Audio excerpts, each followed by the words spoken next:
إن الله وملائكته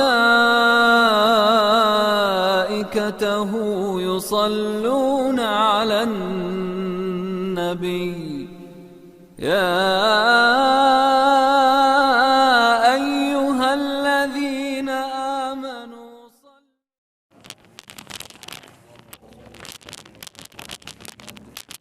وعلى آله وأصحابه أجمعين.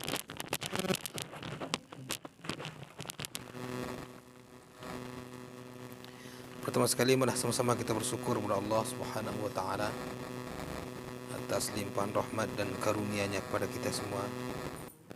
Kembali pada malam hari ini kita mengkaji agama kita. Mudah-mudahan apa yang kita dapat kita amalkan, kita aplikasi dalam hidup dan kehidupan kita agar kita selamat dunia dan akhirat.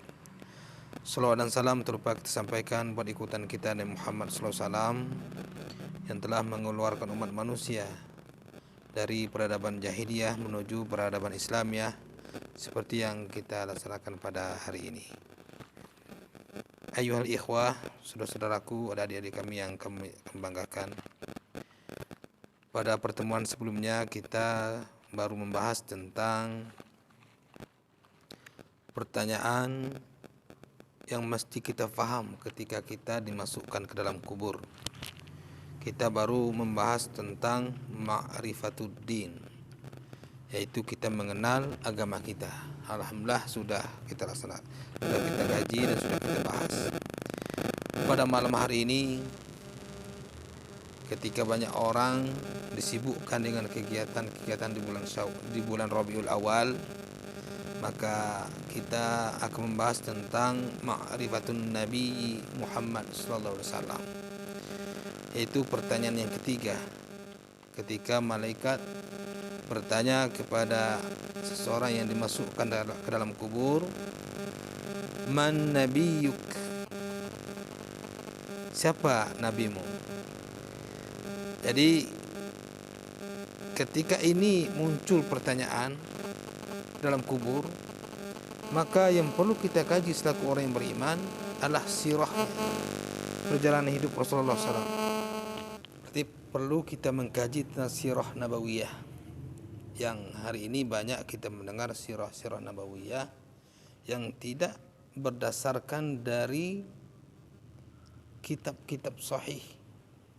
Banyak orang membaca sirah nabawiyah hanya sebatas mendengar pendapat guru atau syekh yang menyampaikannya. Di antara sirah nabawiyah yang perlu kita tahu tentang Muhammad bin Abdullah bin Abdul Muttalib sampai kepada Ismail bin Ibrahim. Ini menjadi acuan kalau kita mengenal Nabi Muhammad SAW, bahwa Nabi dari suku Quraisy. Wa Quraisy min dzurriyyati Ismail. Suku Quraisy adalah keturunan dari Nabi Ismail. Ini yang perlu kalau kita untuk memudahkan pertanyaan kita untuk menjawab pertanyaan dalam kubur. Yang pertama ini kita mengkaji silsilah Rasulullah SAW. Yang kedua tentang akhlak. Kemudian tentang sabda-sabda Rasulullah, ajaran beliau. Kemudian siapa Muhammad yang diutus kepada kita. Maka orang yang beriman akan menjawab dengan jawaban yang sempurna. Ketika ditanyakan man nabiyuk, maka dia akan menjawab asyhadu annahu abdullah wa rasulah. Aku bersaksi bahwa Muhammad adalah hamba Allah dan Rasulnya. Ini kalau kita beriman. Tidak kita fokus pada siapa Muhammad Rasulullah. Kita akan menjawab hamba Allah. Maka kita tidak bisa menjawab Muhammad nabiku kecuali kita meyakini Muhammad adalah hamba Allah dan Rasulnya. Hamba Allah, hamba yang terbaik. Kenapa? Ia solat padahal dia sudah dijaminkan masuk surga. Dia melakukan ibadah, dia melakukan pernikahan seperti kita, dia melahirkan anak-anak keturunan yang banyak dari beliau. Berarti dia adalah seorang hamba. Banyak ayat yang menjelaskan dalam Al-Quran. Di antaranya surah Bani Israel atau surah Al-Isra ayat 1. Subhanalladzi asra bi'abdihi laylan minal masjidil haram ilal masjidil aqsa alladzi barakna hawlahu linuriyahu min ayatina innahu huwas samiul basir. Maha suci Allah yang telah memperjalankan hambanya. Maka di sini tidak disebutkan rasul. Betapa istimewanya hamba di sini. Jadi dia bukan Tuhan. Berarti dia adalah seorang hamba. Dalam ayat yang lain Allah menjelaskan, "Qul innama ana basyarum mitslukum." Bahwa dia ini seorang manusia biasa, berarti dia bukan seorang Tuhan. Kenapa ini perlu kita tahu? Karena ada generasi sebelum kita yang sesat, yang meyakini nabinya sebagai Tuhan. Seperti Nabi Isa alaihi salatu wassalam, dia pada dasarnya seorang hamba, oleh kaumnya dia dijadikan sebagai Tuhan. Dan ini kelompok yang jelas-jelas sesat. Jadi perbandingan jumlah umat Kristen di atas dunia ini dengan umat Islam, mana yang banyak? Mana banyak Kristen dengan Islam? Banyak Kristen, berarti sebanyak itu orang sesat. Karena meyakini Isa ini sebagai Tuhan. Kalau dalam hitungan terakhir 2 miliar lebih penganut Nasrani, terdiri dari Protestan, Katolik dan lain sebagainya, kita 1,5 miliar umat Islam. Sudah jelas dari 2 miliar ini sesat seluruhnya. Kenapa? Karena dia menganggap Rasul Allah adalah Tuhan. Bagaimana dengan kita hari ini yang tidak memahamkan tentang Nabi Muhammad adalah seorang hamba? Bisa jadi dia akan mengkultuskan Rasulullah sebagai Tuhan. Jadi banyak orang yang hari ini ragu tentang Rasulullah SAW. Seperti banyak yang membuat solawat sampai mengagung-agungkan Rasulullah. Inilah suatu kesesatan. Itu yang pertama yang perlu kita ketahui. Yang kedua, Rasulullah adalah seorang Rasul. Konteks Rasulullah adalah seorang Rasul. Dia bergerak, dia berbicara berdasarkan wahyu. Allah menjelaskan dalam surah An-Najm, "Wa ma yantiqu 'anil hawa in huwa illa wahyu yuha." Tidaklah Muhammad itu berucap dengan hawa nafsunya, melainkan berdasarkan dari wahyu dari Allah. Ini dua yang melekat pada diri Muhammad. Pertama, seorang hamba yang terbaik. Yang kedua, seorang Rasulullah SAW yang diutus oleh Allah. Setiap tindakan beliau berdasarkan wahyu, bukan berdasarkan nafsu. Jika yang disampaikan Nabi itu sahih, maka kita yakini dan kita amalkan. Maka umat Nabi Muhammad ketika dia menyatakan asyhadu an la ilaha illallah wa asyhadu anna Muhammadar Rasulullah, yang pertama dia wajib meyakini pada diri Allah ada sifat 3 yang melekat. Rububiyah, uluhiyah, asma' sifat, ini belum kita kaji. Dan yang kedua, ketika dia menyatakan Muhammad, bersaksi Muhammad adalah utusan Allah, maka ada 4 hal konsekuensi yang melekat pada diri orang yang beriman. Yang pertama, tasdiquhu fima akhbar, yaitu membenarkan dia dari apa yang dia khabarkan. Ketika Rasulullah menyampaikan ini, hadisnya kesahihannya jelas, maka kita wajib membenarkan apa yang disampaikan oleh Rasulullah. Walaupun banyak orang yang tidak sesuai dengan apa yang diucapkan oleh Rasulullah. Banyak hadis-hadis Rasulullah yang keluar dari mulut Rasulullah. Yang kedua, al-imzalu bima amar, menjalankan segala apa yang diperintahkan oleh Rasulullah. Apapun perintah Rasulullah. Banyak hadis tentang perintah Rasulullah SAW yang sampai kepada kita. Ketika itu satu perintah, maka kita kerjakan. Kemudian yang ketiga, tarkuma naha anhu zajar, meninggalkan setiap apa yang dilarang oleh Rasulullah. Ketika itu satu larangan keluar dari mulut Rasulullah, ya kita tinggalkan. Banyak hadis tentang larangan Rasulullah. Di antaranya pernah kami sampaikan, tidak boleh menyerobot tanah orang, tidak boleh menyembunyikan orang yang melakukan perbuatan dosa. Seperti orang yang melakukan demo, kemudian kita sembunyikan di rumah kita. Maka ini tidak boleh kita lakukan, karena ini larangan dari Rasulullah. Walaupun pada dunia hari ini itu hal yang biasa, maka bagi kita yang mengkaji kajian sunnah, ini tidak boleh kita lakukan. Yang keempat, wala yu'bad illa bima syara'a. Tidak boleh melakukan ibadah kepada Allah kecuali yang sudah disyariatkan oleh Nabi Muhammad, oleh Allah dan Nabi Muhammad SAW. Tidak boleh ada syariat baru. Kalau ada orang yang membuat syariat baru yang tidak berdasarkan dari Rasulullah menjelaskan dalam satu buah hadis, man kadzaba alayya muta'ammidan falyatabawwa maq'adahu finnar. Barang siapa yang berdusta atas namaku, maka siap-siap tempat duduknya dalam api neraka. Jadi jangan sampai kita terjerumus dengan orang-orang liberal yang melemahkan sisi ini. Mereka berkata itu Muhammad menyampaikan kehendak Allah.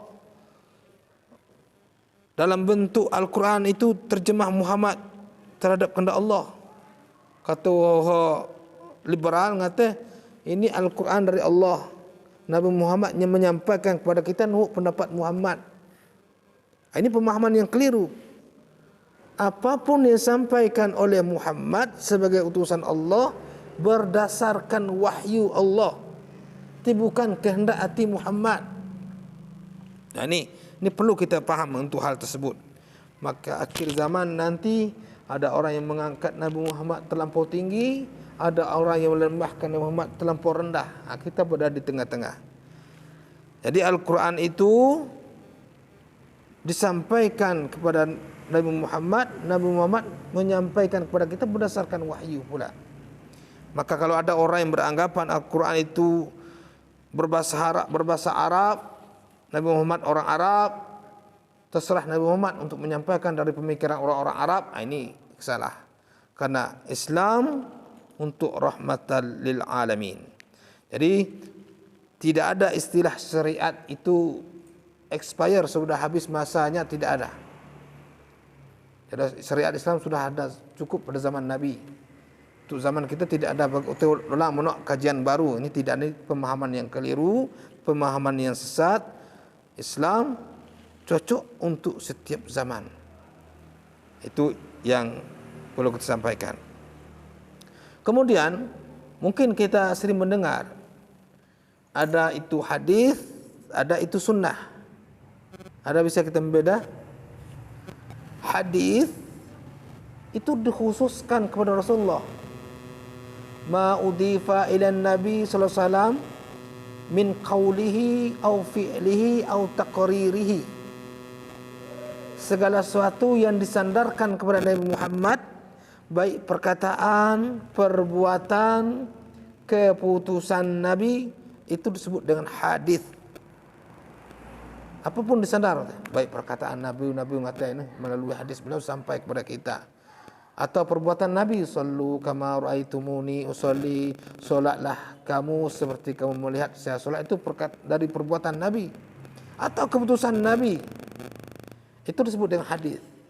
Kemudian ada sunnah. Kalau sunnah lebih besar daripada hadis. Rasulullah menyatakan, alaikum bisunnati wa sunnata khulafar rasidin. Lakukan sunnahku dan sunnah khulafar rasidin. Berarti sunnah lebih besar skopnya ketimbang hadis. Ini harus kita tahu. Ini sunnah apa pula? Ini hadis, ini sunnah. Ini untuk kita untuk pemula yang mengkaji agama sunnah. Hadis khusus kepada Rasulullah, sunnah ini lebih besar cakupannya sampai kepada khulafar rasyidin. Sunnah terbagi 4. Yang pertama sunnah qauliyah atau sunnah perkataan Nabi. Yang kedua sunnah fi'liyah, perbuatan. Yang ketiga taqririyah, persetujuan. Yang keempat ada sunnah tarqiyah. Apa itu sunnah tarqiyah? Sunnah yang mesti kita tinggalkan. Tentang sunnah Allah menjelaskan banyak dalam Al-Quran. Di antaranya Allah menjelaskan dalam surah Ali Imran ayat 31 sampai 32, Qul in kuntum tuhibbunallah fattabi'uni yuhibbukumullah wa yaghfir lakum dzunubakum wallahu ghafurur rahim. Kemudian dalam ayat yang lain Allah menyatakan, katakanlah hai Muhammad, jika kamu mencintai Allah maka ikutilah aku. Niscaya Allah mencintaimu dan mengampuni dosa-dosamu. Allah Maha Pengampun lagi Maha Penyayang. Kemudian ayat yang lain dalam surah Al-Ahzab, laqad kana lakum fi Rasulillahi uswatun hasanah. Ini lebih kepada fi'liyah. Cukuplah pada diri Rasulullah untuk menjadi uswatun hasanah bagi kita. Kemudian dalam surah Al-Hasar ayat 7. Inilah ayat-ayat yang menjelaskan tentang sunnah yang dilakukan oleh Nabi Muhammad yang menjadi acuan bagi kita dalam setiap peribadatan kita. Jadi yang belum pernah kita dengar mungkin, kalau sunnah qauliyah mungkin sering kita mendengar. Ada sunnah fi'liyah sering. Taqririyah juga mungkin sering. Tapi sunnah tauqifiyah ini yang jarang kita dengar. Padahal ini yang penting untuk tarqiyah, untuk menjadi acuan kita dalam beragama. Apa itu sunnah tarqiyah? Yaitu perbuatan yang mesti ditinggalkan oleh Nabi. Jadi Nabi ngawai disebut dengan sunnah tarqiyah. Karena ini ada pada sebagai contoh ini di sini ada istilah bid'ah. Jadi umat Islam menjadikan titik sengketa di antara umat Islam pada kata-kata bid'ah.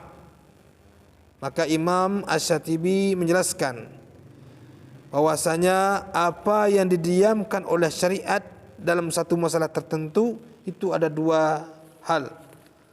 Yang pertama, ini tentang yang ditinggalkan oleh Rasulullah. Apa yang didiamkan oleh syariat, yang ditinggalkan oleh syariat karena tidak ada faktor pendorongnya, sehingga tidak ada latar belakang yang mengharuskan Rasulullah melakukannya. Seperti kejadian baru yang muncul setelah Rasulullah wafat. Nah, ini yang tidak Rasulullah lakukan, Rasulullah meninggalkan hal tersebut. Sehingga kejadian yang tidak ada semacam ini, yang belum pernah ada di zaman Nabi, betul tidak ada dalilnya baik dalam Al-Quran maupun hadis, sehingga bagi ahli syariat mereka harus memperhatikan. Karena ini perintah dari Al-Quran, tidak ada perintah dari hadis, maka para ulama pada saat itu harus jeli memperhatikan. Kemudian disesuaikan apakah ini sejalan dengan prinsip syariat ataukah tidak. Kalau sejalan maka silakan dipertahankan. Kalau tidak maka tidak boleh dinisbatkan kepada agama. Dan bentuk seperti inilah yang bisa kita jadikan sebagai latar belakang semua keterangan para sahabat yang tidak pernah dijelaskan oleh Rasulullah secara khusus. Yaitu bisa dipahami secara logika. Di antara contohnya adalah membukukan Al-Quran. Itu tidak ada dalam Al-Quran, tidak ada dalam hadis yang memerintahkan membukukan Al-Quran. Membukukan ilmu-ilmu agama atau kejadian-kejadian yang semacamnya, yang itu tidak dibutuhkan di zaman Nabi. Kenapa tidak dibutuhkan? Wahyu masih turun. Maka tidak boleh Rasulullah membukukan Al-Quran, karena wahyu tidak kapan berhenti turun tidak tahu. Jadi apa yang ditinggalkan oleh Rasulullah karena tidak membukukan Al-Quran, Imam Asy-Syatibi menyatakan ada dua yang ditinggalkan, yaitu syariat. Maksudnya apa yang dibawa oleh syariat, yaitu yang pertama tidak ada faktor pendorong di zaman itu, tidak ada yang membuat itu harus dibuat, tidak ada hujjah dari Al-Quran, tidak ada hujjah dalam hadis. Maka di sini pentingnya ijtihad ulama. Jika sesuai maka dikembalikan kepada ijtihad ulama. Jika sejalan dengan prinsip syariat dipertahankan. Jika tidak maka ini tidak boleh dilanjutkan. Contoh yang sejalan tadi, yang tidak sejalan tadi. Membukukan Al-Quran sejalan karena ketika Al-Quran dibukukan maka akan memudahkan bagi kaum muslimin untuk membacanya. Seperti membukukan hadis dan yang lain sebagainya. Itu yang pertama. Yang kedua, yang pertama ini yang dilakukan ini tidak ada faktor pendukung, tidak ada. Yang kedua, ada faktor pendorong. Sehingga ketika wahyu itu turun, faktor ini sudah terjadi. Namun wahyu tidak memberikan batasan penjelasan. Maka bentuk syariat atau kata ibadah yang muncul dalam arti tidak ada secara detail, maka ini syariat menghendaki lakukan saja yang umum ini, nanti tidak perlu ditambah-tambah. Ini ada faktor pendukung.